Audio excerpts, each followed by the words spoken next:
పోరాటం చేసినాం. ఈ కోల్బెట్ ఎమ్మెల్యేలతోనే ఇలా ఈ ప్రభుత్వం ఓడిపి. అందుకు ఈ ప్రభుత్వం ఏమన్నది, అప్పుడు కాంగ్రెస్ ప్రభుత్వం, ఇప్పుడున్న ప్రభుత్వం, మీ సమస్యలు మేము వెంటనే పరిష్కరిస్తాం, మీకు ఏదున్నా సింగరేణి రక్షించుకుందాం, సింగరేణి నిధులను కాపాడుకుందాం, సింగరేణి కొత్త మనుషులు తెద్దాం, అన్ని సమస్యలు పరిష్కరించుకుందాం అని చెప్పి ఆ రోజు ఈ ప్రభుత్వం, ఈరోజు గెలిచిన ప్రభుత్వం ఆ రోజు మాట్లాడడం జరిగింది. ఇది రాజకీయ కోణం.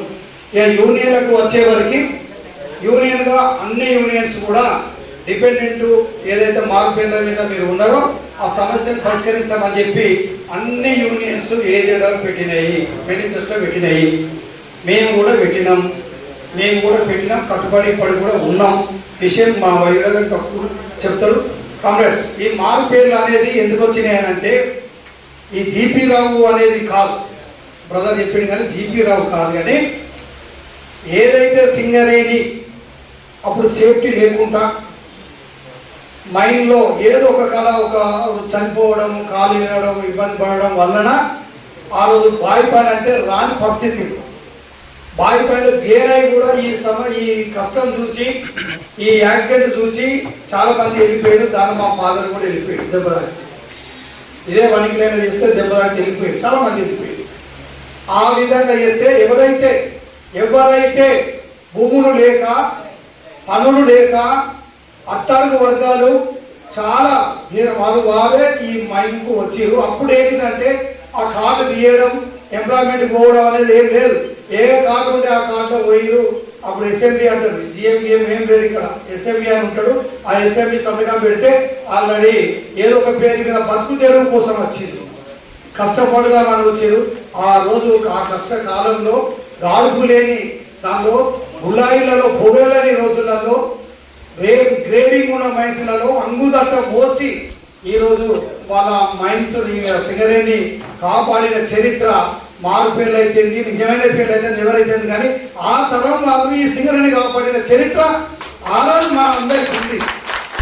దాన్ని దృష్టిలో పెట్టుకొని గతంలో ఒకసారి కూడా ప్రభుత్వం ఏం చేసిందంటే, ఇలా మారు పేర్లు బాగున్నాయని చెప్పి ఎవరో ఒక విజిలెన్స్ లేదు అప్పుడు, కానీ ఒక డైరెక్టర్ పాపేమో పెడితే వాళ్ళు ఎంక్వైరీ చేశారు. మైన్స్ చేస్తే 70% మార్క్ పేర్లు లేవు సింగరేణి, 70%.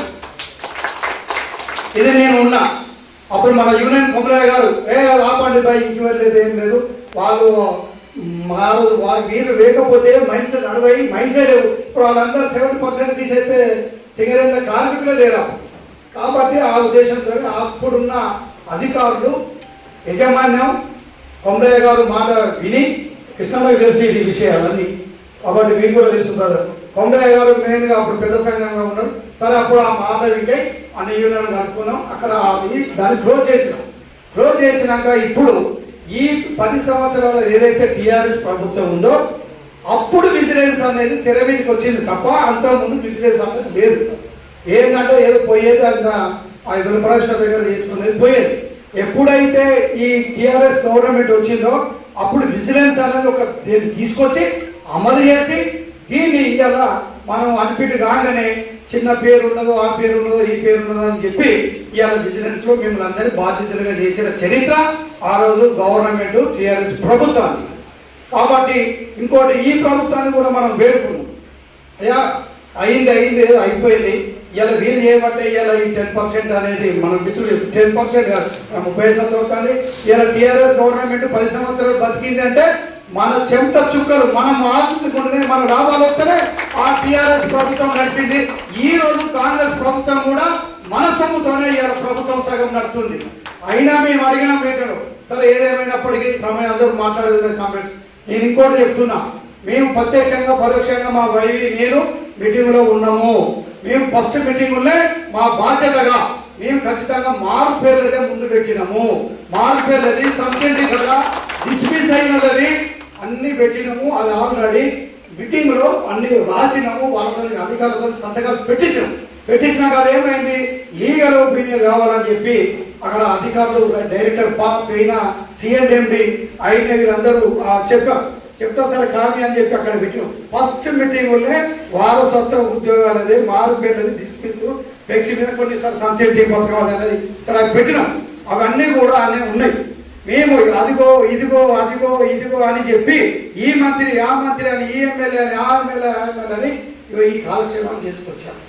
యాక్చువల్గా ఇది రియల్. ఇప్పటికి కూడా మనము మా ఏఐబీసీ గుర్తింపు సంఘంగా ఉండి మేము అవన్నీ అధికారులతో రాయించిన నోటు అక్కడ ఉంది. ఒక్క ప్రభుత్వంతో ఒక మాట చెబితే ఇస్తారని చెప్పి అధికారులు కూడా అఫీషియల్గా అనఫీషియల్గా చెప్పడం జరిగింది. అది కూడా మేము చేసాము. మొన్న కూడా మేము ఇదే చెప్పినాం. ఫస్ట్ మీరు వారసత్వం ఇవ్వండి, ఏదైతే మార్పులు ఉన్నాయో దాన్ని చేయండి, డిస్మిసోలో ఇవ్వండి. ఒక 5-6 పెట్టినాం. పెడితే లాస్ట్ ఇప్పుడు మొన్న ఏమన్నారంటే మెడికల్ బోర్డు మాత్రం రేపు పెడదాం, ఇది కూడా రేపు మంత్రులతో కాంగ్రెస్ అప్పుడే మేము చెప్తున్నాం. అది ఏదేమైనప్పటికీ మీకు అబద్ధం చెప్పినోడు వాడు భూమి మీద బట్ట కట్టి ఉండలేడు, సర్వనాశనం అయిపోతారని చెప్తున్నాడు. మీకు అబద్ధం చెప్పి మిమ్మల్ని మోసం చేసినోడు ఎవరైతే వాడే కాలగర్భంలో కలిసిపోతారు తప్ప మీరు ఏఐటీసీగా సింగరేణి కాలేజ్ వర్కర్స్ యూనియన్గా ఖచ్చితంగా 100% మీకు రావాలని చెప్పి రాజీ పడకుండా మేము మాట్లాడుతున్నాం. వాస్తవంగా బ్రదర్ చెప్పారు, ఇలా మా ప్రభుత్వం ఉన్నదని చెప్పి వాళ్ళు అంటున్నదే. ఇలా నీ ప్రభుత్వం కాదు, నీ గవర్నమెంట్ ఉద్యోగాలు ఇస్తలేవు, నీ కంపెనీ కాదు, నీ ప్రైవేట్ కంపెనీ కాదు, ఇది గవర్నమెంట్ సంఘం, ప్రభుత్వ రంగ సంస్థ. ఈ సంస్థలో వాళ్ళకి ఇస్తే ఏం పోతుంది అని చెప్పి మేము డిమాండ్ చేయడం జరిగింది. లోపల ఎన్నో జరుగుతాయి అవన్నీ మీకు చెప్పలేము, కానీ లోపల ఎంత జరిగింది అనేది మాకు తెలుసు. కాబట్టి కాంగ్రెస్ ఏదేమైనప్పటికీ ఏఐటీసీ తాగుడు మూతలు ఆడది. ఏది ఏమైనప్పటికీ కూడా మీ పోరాటం మిమ్మల్ని చూస్తేనే మాకు బాధ అనిపిస్తుంది. ఎందుకంటే ఇవాళ ఎవరో కాదు, ఎక్కడి నుంచి వచ్చిన కాదు, వీళ్ళంతా తెలంగాణ బిడ్డలే, మన కార్మికుల బిడ్డలే. కాబట్టి ఇవ్వాలి న్యాయం. కాబట్టి ఒక ఎమ్మెల్యే కొడుకు ఎమ్మెల్యే కావచ్చు, కానీ అన్ని కానీ చేసుకోవచ్చు, కానీ మనకు మాత్రం లేదు. ఒక్కసారి ఎమ్మెల్యే అయితే జీవితాంతం పెంచుతున్నదే. అది ఎవరు సొమ్ము తీసుకుంటున్నాం? ప్రభుత్వ సొమ్ము కదా, మనది కదా, ఈ ట్యాక్స్ కదా వచ్చింది కదా. నీ ఎమ్మెల్యే ఒక్కసారి ఎమ్మెల్యే తీసుకుంటాం కదా, తండ్రి జాబు కొడుకిస్తే నీకేం నష్టం అని చెప్పి అడిగాం.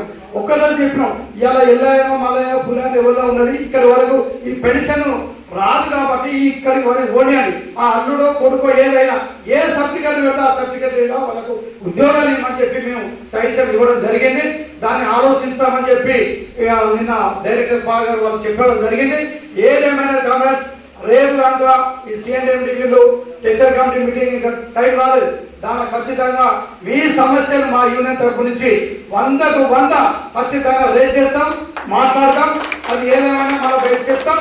దాని విషయంలో ఫర్దర్ విషయం ఏం చేద్దామని దాని పోరాటం రూపకల్పన చేయడానికి మీరు సిద్ధంగా ఉన్నామని చెప్పి సందర్భంగా తెలియజేసి అవకాశం ఇచ్చిన రావు ఎంపీలేం చేయడం. సింగరేణి కాపాడిన చరిత్ర ఏఐటీసీ, సింగరేణి హక్కు తీసుకొచ్చింది ఏఐటీసీ.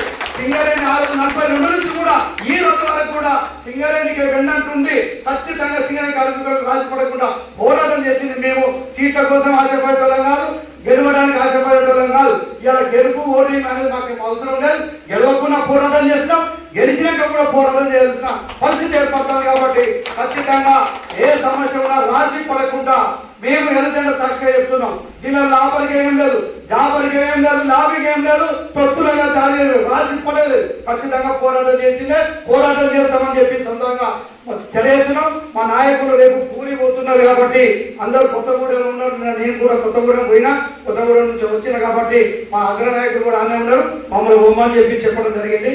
కాబట్టి వచ్చినాం. ఖచ్చితంగా మీ పోరాటం కోసం కళలకు మీ విజయవంతంగా కూడా విన్నట్టు మీ ఉంటామని చెప్పి తెలియజేస్తూ కాంగ్రెస్ ధన్యవాదాలు.